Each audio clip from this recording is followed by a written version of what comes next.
Welcome to another edition of Navajo County Connection. I'm Dawnafe Whitesinger from the Navajo County Board of Supervisors representing District 5, and I have here with me Jason Whiting on the Navajo County Board of Supervisors representing District 3. Today we'll be talking about economic development, and we have Paul Watson who's joining us today, and I'll give Paul an opportunity to introduce himself. He's been on the show numerous times, but he's been in a variety of capacities. You've been in our community supporting different townships and economic growth in a variety of ways. And now you have a new hat, so why don't you introduce yourself? I do. As of 2 months now, I've been the Assistant County Manager / Economic Development Director for Navajo County, and happy to be in that position and happy to be here to talk about things going on in the world of economic development. So just so people have a little insight to what's going on in the county, what made you decide to join the county? Coercion? No. Right? I thought so. Supervisor Whiting is very persuasive. No. Actually, in my role previous to this, I was manager for the town of Snowflake.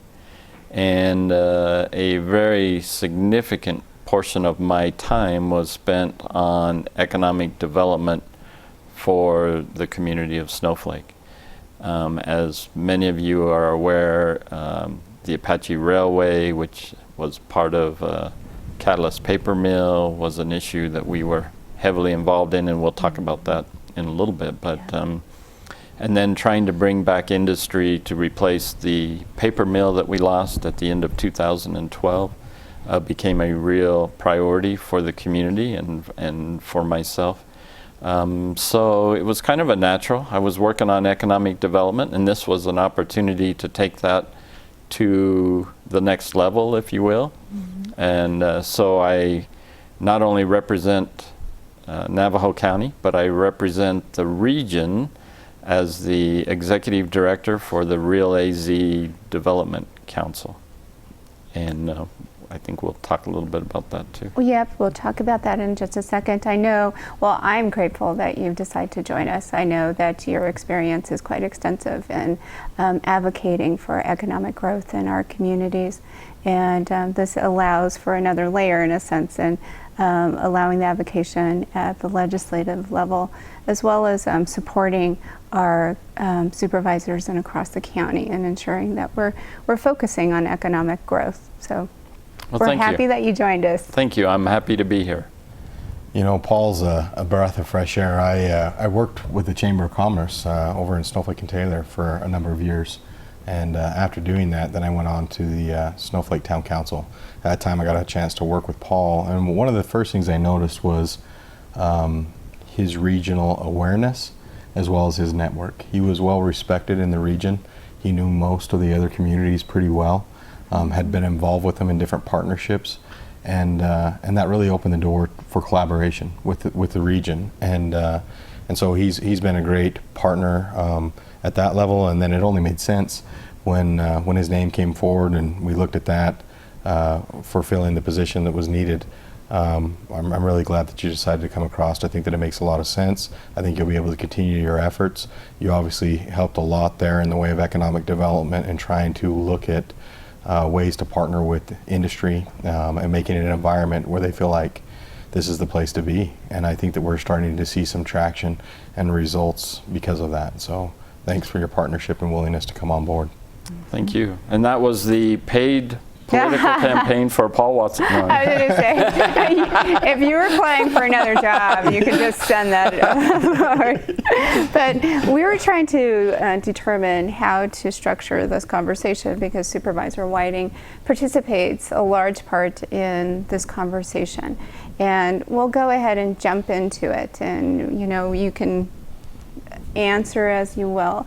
You know, if you Supervisor Whiting was going to be a host as well, but he has a great deal of knowledge within this area. And one of the first things is talking about the Real AZ Development Council. Just to give everybody an idea, what is the Rural or Real AZ Development Council? Well, I'm the executive director, but he's the chairman, so I'll let him give an introduction. I think in short, Real AZ and what it is a regional, it's that short, it's a regional economic development focus. It's bringing the communities, the entities together that were within northeastern Arizona to work together to try and drive economic development. The one thing that I noticed personally as they started this endeavor and looking at this region, we're pretty diverse in what we have and what's available. We have what a lot of the other state doesn't have. We have water. You know, we have things like the railroad. We have the I-40 that runs straight through it. We have trees. You know, we have Sunrise that has a ski run. And then we have petrified forest. We've got natural resources such as the trees, such as potash that's in the ground. We have a lot to offer in this region, including a lot of land availability that's not state or federal. There's a lot of private land holdings. So we have a lot to talk about as a region. Individually though, as individual communities, a lot of times I absolutely love our local sports and what we do in our local sports. I participate in the razzing of teams and those. I am not trying to, but sometimes we forget to let that go after Friday night and to work together regionally. And this group is focused on regionally coming together as a united voice to say we're here, this is what we have and what's available. And I recognize, and I think we all recognize, that people will drive to work. We need industry and we need jobs. And we have the ability to try and bring in jobs that'll affect the whole region. You know, as the industry goes, where industry goes, we can't take potash and transplant it up in Pinetop Lakeside, or we can't take it and transplant it. It sits where it sits. But if that was to develop into a potash mine, that's going to be good for the whole region. There'll be jobs, there'll be new monies that are introduced into the region. And so the focus of this group truly is take off your Friday night jersey that you wear, set it to the side, and let's focus on who we are as a region and try and market that to the rest of the world, quite frankly. So just jump in, when you say region, what does that mean? Who are the participants participating in this council? Yeah, it's basically it is Navajo and Apache County and the communities within those two counties, and some collaboration and coordination with the tribes that are contained within those two counties as well. And Jason made a good point. In fact, the brand that we came up with, REAL, R-E-A-L, the R stands for resources, which he mentioned. E stands for energy, and we're seeing more and more renewable energy type projects in the area. The A stands for access, which he talked about, and the L is the lifestyle, which is the Friday night football games. No, it's a whole lot of things that we have to offer in this area.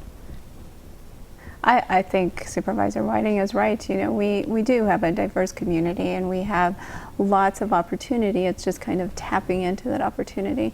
And so what are some of the current projects that you're working on? You know, it's a good point.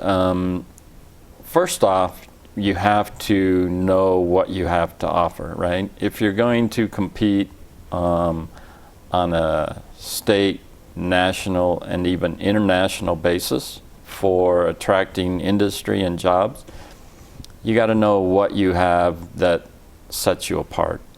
So one of the first things we're in the process of doing right now is an assessment of what are the assets we have, what are the natural resources we have, what are the existing industries that we have that could be improved, expanded, and what are their needs. And we're doing that through a survey instrument that I have sent out to the various cities, towns, and the counties to respond to. We'll gather that data, and that will help us to kind of put together our marketing package, if you will. Mm-hmm. And then the next piece of that, that actually Channel 4 and Navajo County are helping to put together is we will be actually touring the various assets that are available in these communities and in the 2 counties, and putting together a video that kind of highlights what is the economic base and what are the economic opportunities in this region. So I'm really looking forward to completing both of those projects. Those are to help us get started, right? But as far as actual projects we're working on to bring in more jobs, we recently responded to a request for a large operation, and it's not a done deal. I have to make that clarification. But it was a significant project that would employ well over 200, closer to 300 employees.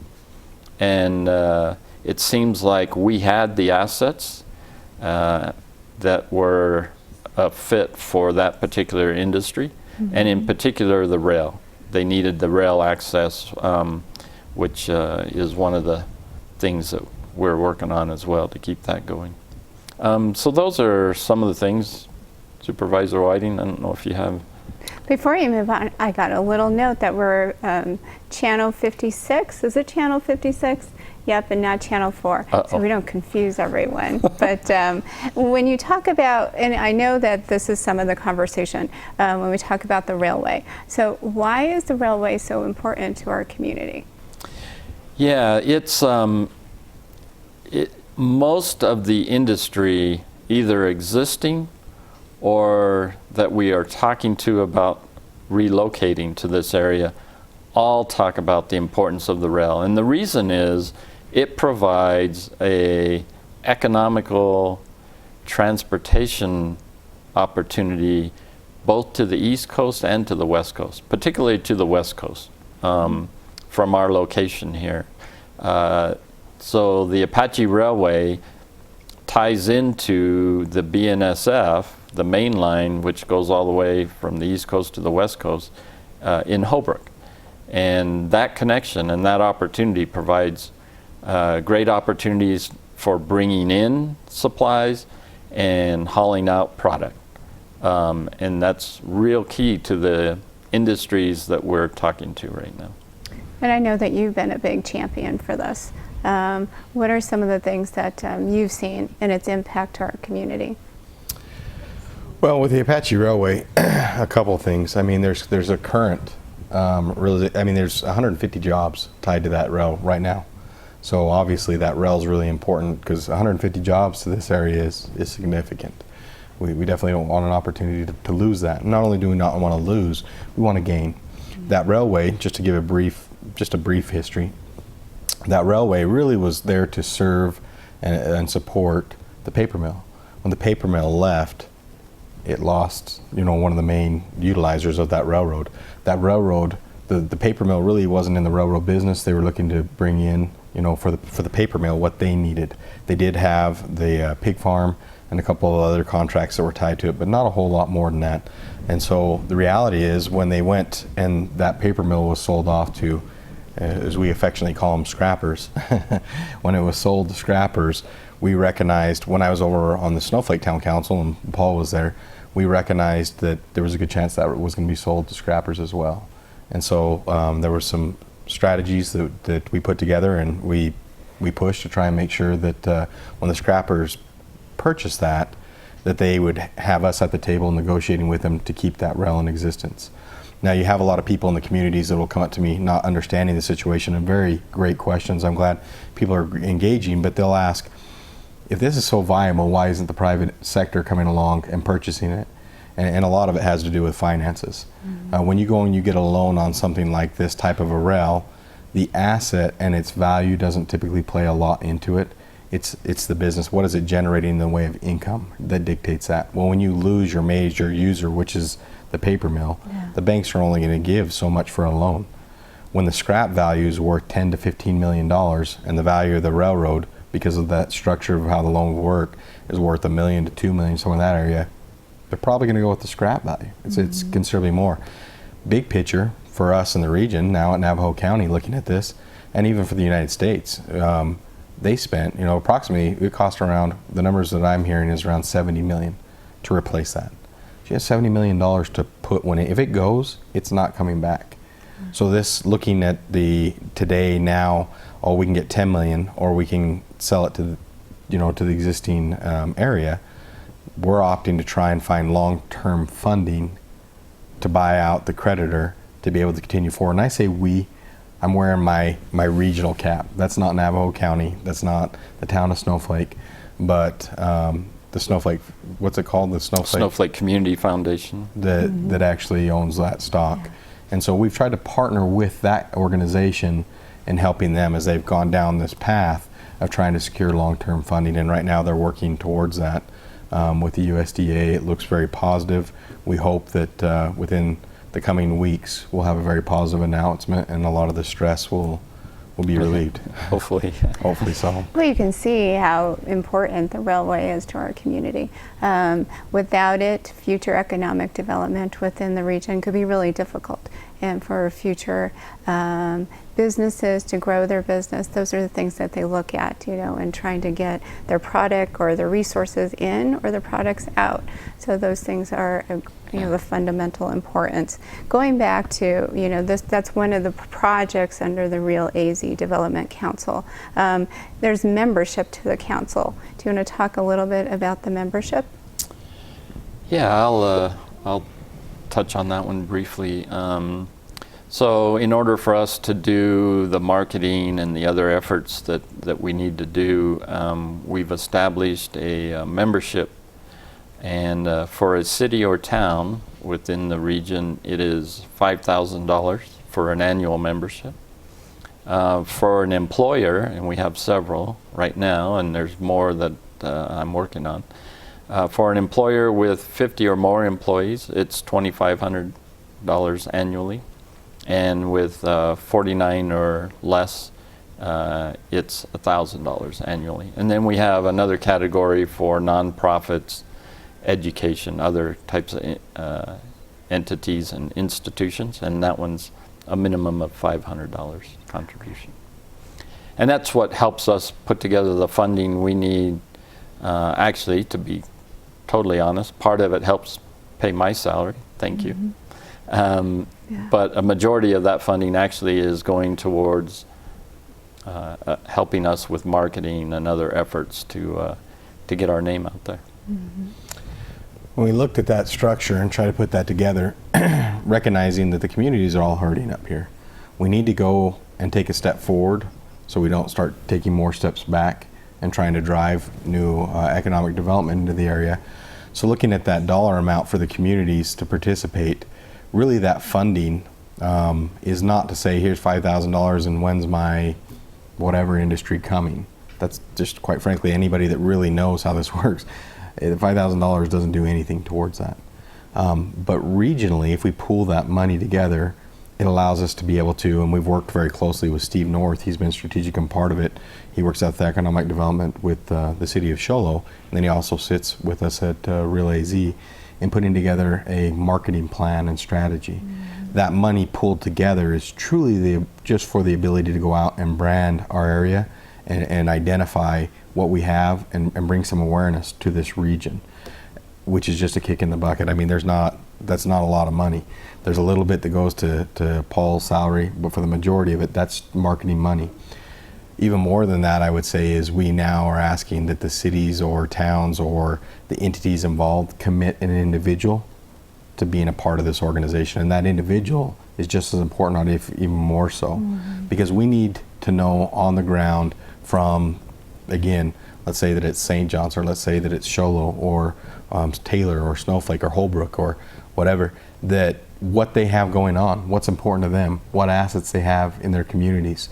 We need to know from them, and then we need a mouthpiece that's at the table with us talking and making decisions that then is able to relay and communicate back with the city councils or the business that they work for or whatnot to let them know what's going on so that there's flow back and forth. The lines of communication need to be opened up, and there needs to be a regional audience at the table working together to drive economic development. Yeah, absolutely. And just to give you an example, a lot of times when there is a site selector who's looking to relocate or expand on behalf of an industry. That site selector will send out a request, and many times you have 7 to 10 days to respond. And that response has to be everything from all the infrastructure that's in place, what's the power availability, all of those kinds of things, as well as land and other assets, right? And that's not something that one person sitting in an office can provide. That's something that everybody has to be at the table, as Supervisor Whiting just said. So it's real important for me when I get those requests to have somebody that I reached out to across the region to say, here's a particular request we have, here's what they're looking for, tell me what you have that meets these requirements. And then from there, we put together the package and get it back to that site selector, which sometimes is through the Arizona Commerce Authority, sometimes it's a direct contact with us. But we really need to act quickly on those kinds of responses. And I think even when a company is seeking to come to the mountain and maybe they don't know particular areas, and so that gives you the ability to advocate, and you know this particular region, they have water, they have land, they have all the resources that this particular company is looking for. So all of those voices allow for you to better understand the region. So I think it's a great opportunity, and also building continuity and conversation so that all of the region is working together in some capacity. And I know that with other organizations we've tried to do that in building objectives for the entire region, so all of our resources are going in that one particular avenue or objective, because it becomes really difficult, as you know, you're wasting your time if you're all over the place trying to develop what that's going to look like, or every man for himself, and we certainly don't want that. And so that's why these organizations are so important. My little earpiece keeps popping out here. The other comment I'd make in that regard is it's also important for everybody, and when I mean everybody, in particular the industries and the existing government agencies, to have a focus on that, right? That it's not just somebody doing it on their behalf, because from a government standpoint, they have to look at their policies, their zoning, all of those kinds of legislative issues that are also a big piece of attracting industry. And so they have to be focused on what they really want and how they want to try and attract that as well. So it's not a one-person job to do economic development. It really is everybody working together. And kind of the saying that I've adopted, at least for myself, is that a rising tide lifts all boats, right? And I do, excuse me, I really do believe that when it comes to economic development from an industrial standpoint. If you create jobs in a region, everybody benefits. It moves throughout the communities in various capacities. So that's my passion, and that's why I'm doing what I'm doing. Well, I'm so grateful for that. I got the comment that we need to wrap up, and I could see when we're thinking about economic development in our community, that it's not just about developing companies, so companies can make dollars. That's important because we want them to bring tax dollars.